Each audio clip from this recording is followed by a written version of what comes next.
같이 합독합니다. 시작. 인자야, 내가 너를 이스라엘 족속의 파수꾼으로 세웠으니 너는 내 입의 말을 듣고 나를 대신하여 그들을 깨우치라. 아멘. 디도서 2장 12절입니다. 시작. 우리를 양육하시되 경건하지 않은 것과 이 세상 정욕을 다 버리고 신중함과 의로움과 경건함으로 이 세상에 살고 그랬습니다. 이 두 말씀을 중심으로 가장 아름다운 교회, 가장 이상적인 교회에 대해서 함께 나누기를 원합니다. 철로 역정을 우리가 쭉 읽으면서 거기에 중요한 교훈되는 말씀을 특별히 우리가 이 수요 때 말씀을 함께 나눕니다.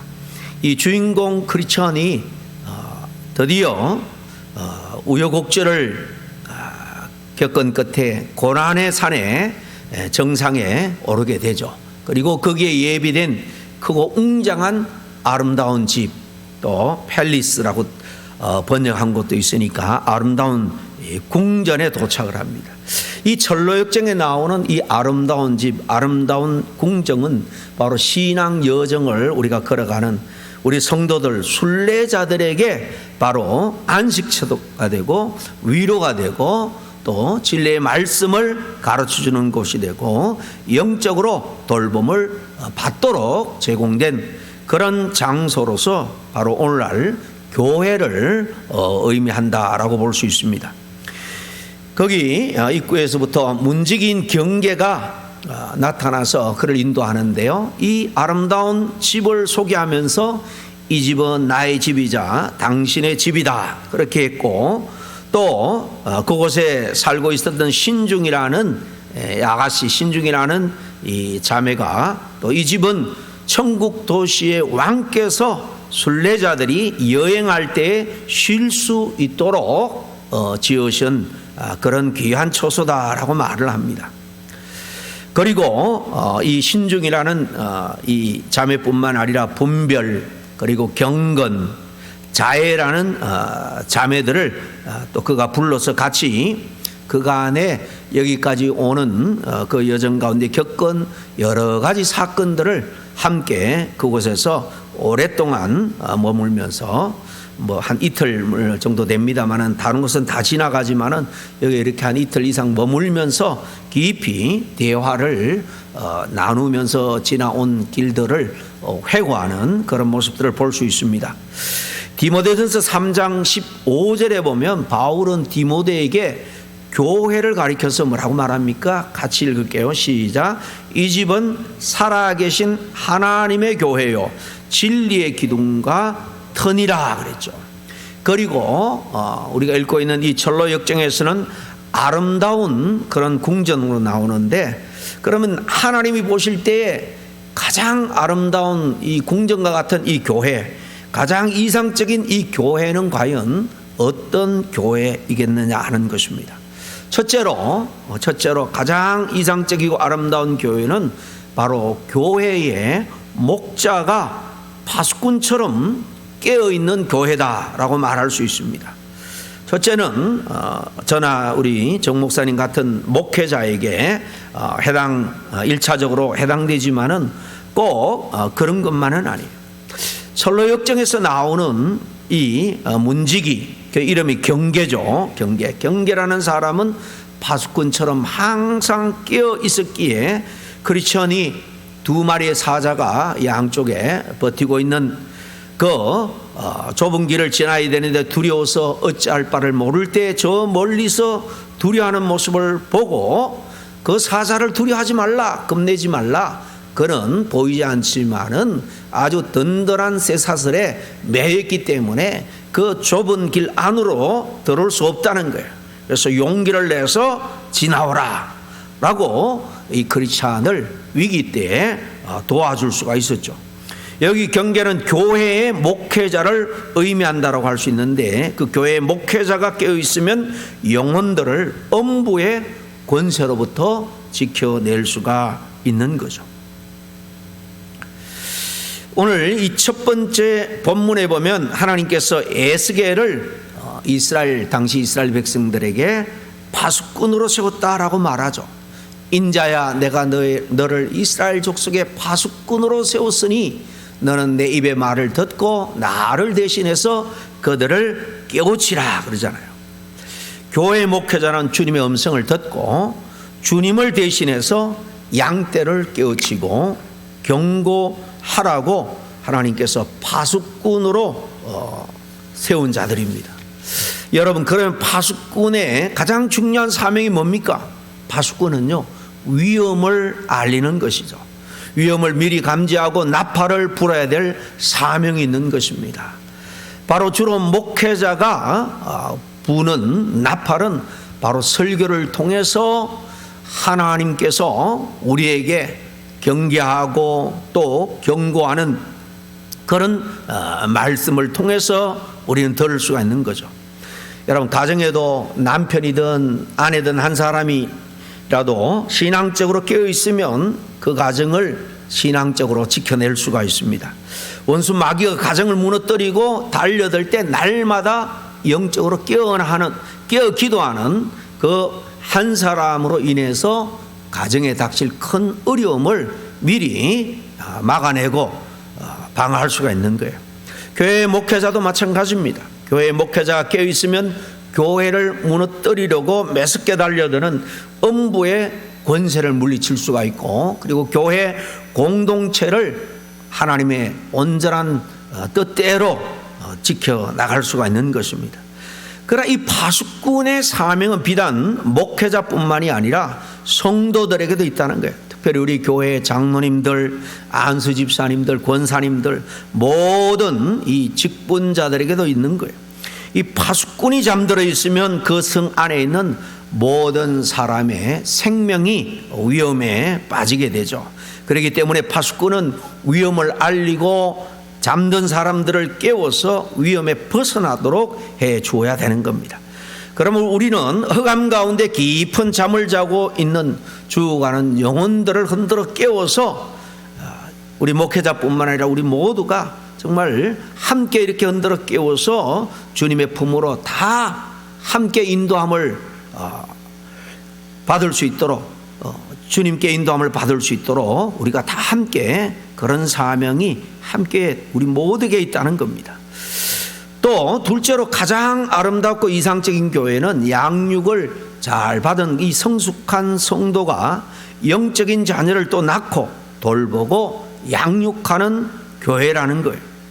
여러분, 아름다운 이 궁전의 경계의 딸들이라고 소개된 신중, 경건, 분별, 그리고 이 자선, 자애, 이 네 자매는요, 크리스천이 집에 들어오자마자 반갑게 환영하며 그를 맞아줍니다. 이 네 자매는 교회에서 양육을 잘 받은 영적으로 성숙한 성도를 사실 상징한다고 볼 수 있습니다. 교회에서 성숙한 성도들이 새 가족을 사랑으로 잘 돌볼 뿐만 아니라 새 가족이 하나님의 전신갑주로 무장해서 정말 훌륭한 십자가의 군병, 영적인 군사가 되기까지 양육하는 교회가 가장 이상적이고 아름다운 교회라는 것입니다. 그래서 오늘 두 번째 본문 디도서 2장 12절에 뭐라고 말합니까? 우리를 양육하시되, 여기 주어가 빠져 있는데요, 하나님이, 우리 주님이 우리를 양육하는데 경건하지 않은 것과 이 세상 정욕을 다 버리고 신중함과 의로움과 경건함으로 이 세상에 살게 하려고 한다는 겁니다. 물론 본문에서 보는 것처럼 성도를 양육하는 주체는 누구냐? 우리 주님이에요. 하나님이십니다. 그러나 성숙한 성도들이라면 하나님이 어린 양을 양육하는 일에 우리 모두가 동력자가 되어야 한다는 거예요. 오늘 또 본문에 보니까 영적으로 어린 성도가 양육받을 내용은 크게 두 가지로 나눠볼 수 있는데, 첫째, 경건하지 않은 것과 이 세상 정욕을 다 버리고 라고 한 것처럼 이 말씀처럼 이 소극적인 내용으로서 버려야 할 삶의 모습에 대해서 먼저 말하죠. 한마디로 말하면 옛사람의 그 습관들, 옛사람의 그 죄된 본성들, 그것을 버리고 더욱더 하나님의 성품으로 훈련하는 것이 양육의 첫 번째 내용이라는 겁니다. 두 번째는 신중함과 의로움과 경건함으로 이 세상에 살고 그랬잖아요. 그죠? 여기서 보는 것처럼 이제 적극적으로 우리가 맺어야 될 삶의 열매에 대해서 말하죠. 이처럼 양육의 핵심은 바로 성도로 하여금 이 세상에서 바르게, 여기 의롭다 그랬잖아요. 그리고 경건함으로 거룩하게 그렇게 살도록 하는 것이에요.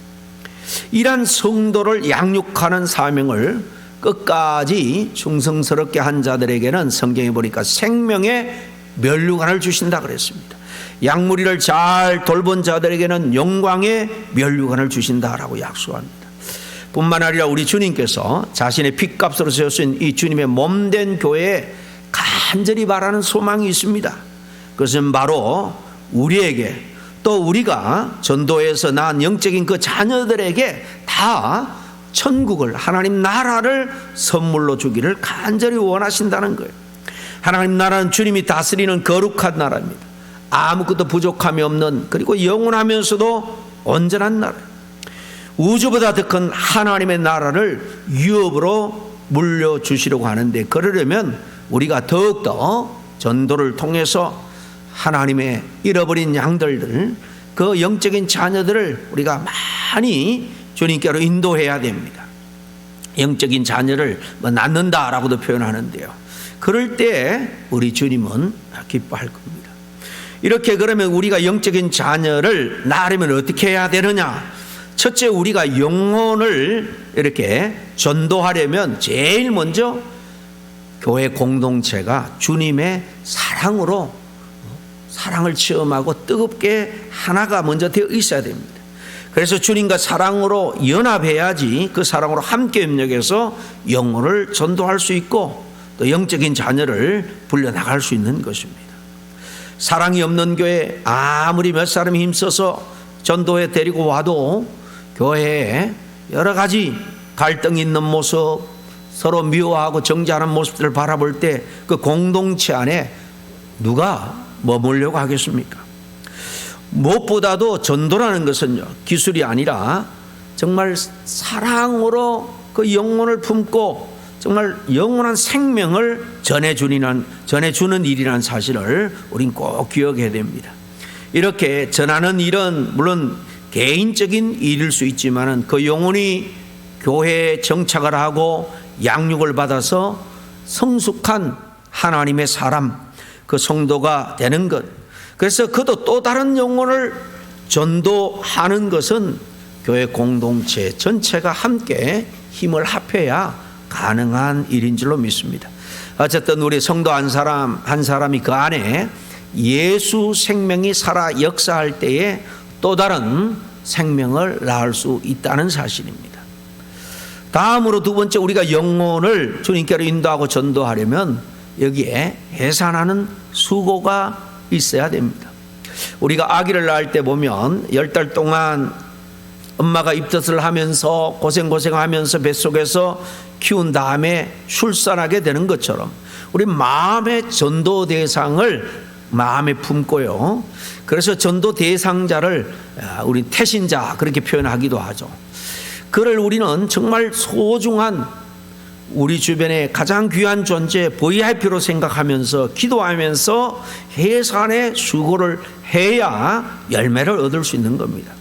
여러분, 이번 부흥회를 계기로 이런 많은 분들이 새 생명의 열매를 얻을 수 있기를 우리가 함께 기도하면서 또 그 일에 직접 동참했으면 좋겠습니다. 사실 엄밀히 생각해 보면요, 영혼 구원은 당연히 우리 사람이 하는 일이 아닙니다. 이건 주님의 소관이죠. 전도하고 인도하는 것은 우리가 하지만은 정말로 그 사람에게 새 생명의 씨앗이 정말 그의 심령 가운데 심겨서 완전한 하나님의 사람, 구원을 얻는 그런 축복은 전적으로 주님께 달려있는 것입니다. 이건 단지 우리는 도구로 쓰일 뿐이다 라고 생각하지만, 그러나 전도할 때에 하나님이 우리를 귀한 동력자로 삼으셔서 우리의 도움과 함께 한 영혼을 그렇게 구한다는 사실을 생각하면서 우리가 하나님이 그 심령을 주장하고 성령께서 감동 감아 역사하도록 기도하면서 우리는 그 상대방의 입장에서 최선을 다해서 어쨌든 말씀의 자리, 구원의 자리로 인도해야 될 줄로 믿습니다. 세 번째, 또 우리가 영혼을 전도하려면 그들의 영혼을 불쌍히 여기는 마음이 있어야 됩니다. 그걸 대놓고 표현할 필요는 없겠습니다만 오히려 그러면 역효과가 있겠죠. 그러나 세상적으로는 잘나고 아무리 스스로 프라이드를 가지고 살아간다 할지라도 그 안에 영원한 생명 예수 그리스도를 모시지 않는다면 그는 너무나도 정말 불쌍한 유한적인 존재에 불과한 것입니다. 그렇기 때문에 구원받지 못한 그 영혼은 장차 심판받고 지옥 갈 수밖에 없다는 사실을 우리가 생각할 때 정말로 그 영혼을 불쌍히 여기는 마음이 우리 안에 있어야 전도의 열매를 얻을 수가 있는 것입니다. 죄악과 죽음의 저주 가운데 하나님의 사랑을 모르고 어둠 속에서 헤매는 그 영혼들에 대한 그들의 그 아픔, 장차 들어가게 될 영원한 고통, 그것을 우리가 주님과 같이 느끼면서 사랑의 마음을 품고 전해야 할 줄로 압니다. 우리가 자녀를 잃어버리게 된다면 얼마나 마음이 아프겠습니까? 하나님의 어린 자녀가 길을 잃고 헤매고 있다라는 것을 생각하면 정말 그렇게 고통스러워하는 하나님을 생각할 때에 영혼에 대한 불쌍한 마음을 가지고 우리는 전해야 됩니다. 이것이 바로 아버지 마음이고 또 아버지의 사랑인 거예요. 처럼 생명을 낳는 일도 중요하고 또 못지않게 생명이 잘 자라도록 양육하는 것도 중요한 일입니다. 우리가 전도에서 낳은 영적인 자녀가 성장해서 그들이 또 다른 자녀를 낳아서 건강하게 키울 때까지 관심을 갖고 도우며 우린 지켜보아야 하는 것입니다. 아름답고 이상적인 교회 성도들을 바로 원수 마귀와 싸워 이길 수 있는 영적인 강한 그런 군사들로 양육해내는 교회인 줄로 믿습니다. 그러므로 우리 모두 우리 교회가 영적인 군사들을 키워낼 수 있는 그런 아름다운 교회가 될 수 있도록 먼저 헌신하시고 또 기도하시고 또 함께 우리 교육자들과 여러분 협력해 주실 바랍니다. 아무쪼록 우리 모두 영적인 자녀들을 이 땅에 있는 동안 많이 낳고 돌보아 양육함으로 그들이 또 다른 생명을 낳을 수 있는 그런 일을 할 수 있도록 우리가 그 자리까지 나아갈 수 있는 저와 여러분이 될 수 있기를 간절히 축복합니다. 기도하겠습니다. 하나님 아버지, 감사와 찬양을 드립니다. 저희들이 무시간대 세상의 많은 사람들 가운데 정말 일찍이 주님을 알게 하시고 또 주님을 믿게 하심으로 주님의 자녀로 삼아주시니 참으로 감사와 찬양을 드립니다. 우리가 이렇게 정말 아름다운 교회 공동체 안에 귀한 하나님의 성도로, 하나님의 백성으로, 하나님의 자녀로 이렇게 천국 소망을 품고 살아갈 수 있는 것, 또 누군가 우리를 향한 기도와 헌신과 전도의 수고가 있었음을 우리는 다시 한번 기억합니다. 이제 우리가 구원 얻었으니 우리가 또 그 일에 동참할 수 있는 성숙한 성도들이 다 될 수 있도록 인도하여 주시옵소서. 예수님의 이름으로 기도하옵나이다. 아멘.